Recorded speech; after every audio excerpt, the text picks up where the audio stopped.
அன்புக்குரியவர்களே, ஆண்டவர் இயேசுவின் இனிய திருப்பெயரில் உங்களை அன்போடு வாழ்த்துகின்றேன். இயேசுவின் ஆளுமை என்னும் தொடரில் இயேசு சோர்வை அகற்றிய ஆளுமையாக திகழ்ந்தார் என்பதை உங்களோடு பகிர்ந்து வருகின்றேன்.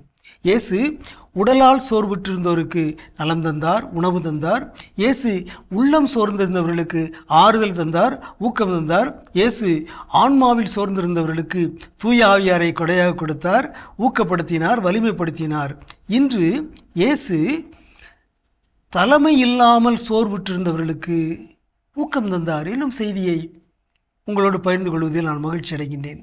பலவிதமான சோர்வுகள், அவற்றை நாம் புரிந்து கொள்ளலாம். தலைமை இல்லாத சோர்வு என்று ஒன்று இருக்கிறது என்று விவிலியம் சொல்கிறது. மத்தேயு 9:36 நாம் வாசிக்கின்றோம். திரண்டிருந்த மக்களை இயேசு கண்டபோது அவர்கள் மேல் பரிவு கொண்டார்.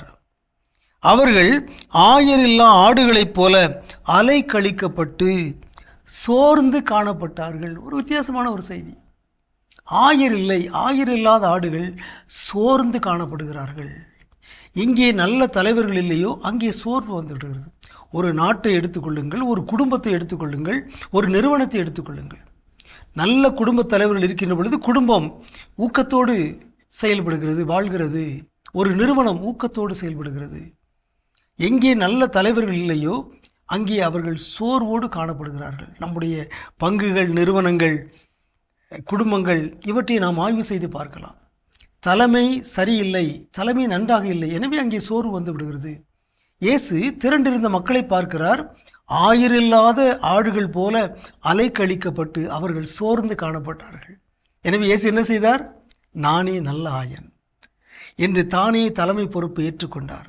அவர்களுடைய சோர்வை அகற்றி அவர்களுக்கு இறை வார்த்தையாலும் போதனையாலும் கற்பித்தலாலும் தன்னுடைய உடலையே உணவாக வழங்கியதாலும் தன்னுடைய உடனிருப்பாலும் அவர்களை அவர் ஊக்குவித்தார். நானே நல்ல ஆயர், ஆண்டவரே என் ஆயர், எனக்கு ஏதும் குறையில்லை என்கிற மனநிலைக்கு அவர்களை மாற்றினார். அன்புக்குரியவர்களே, தலைமையில்லாத ஒரு சோர்வு என்று ஒன்று இருக்கிறது என்று இந்த இறை செய்தியின் மூலமாக நாம் அறிந்து கொள்கின்றோம். எங்கெல்லாம் தலைமை சரியில்லையோ, தலைவர்கள் இல்லையோ, அங்கே மக்கள், குடும்ப உறுப்பினர்கள் சோர்ந்து காணப்படுகிறார்கள்.